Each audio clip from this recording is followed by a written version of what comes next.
How to create folder and upload on Google Drive. So first of all, open the application like this JDReacher and create folder now like this. Tap on plus icons and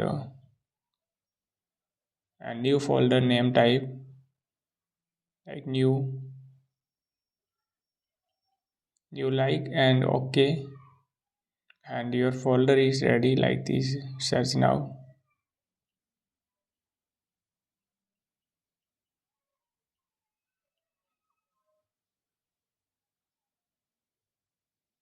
and click on it.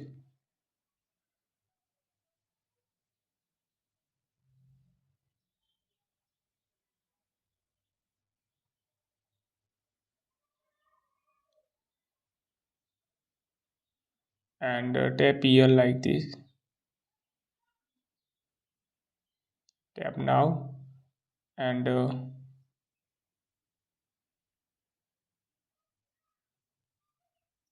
new file and like txt and press now, and you want to options like share options here, and here options like tap now, long press,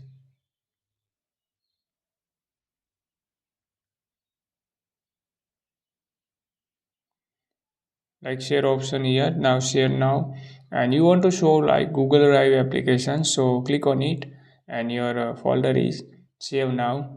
So if you found this video helpful, don't forget to like, share and subscribe.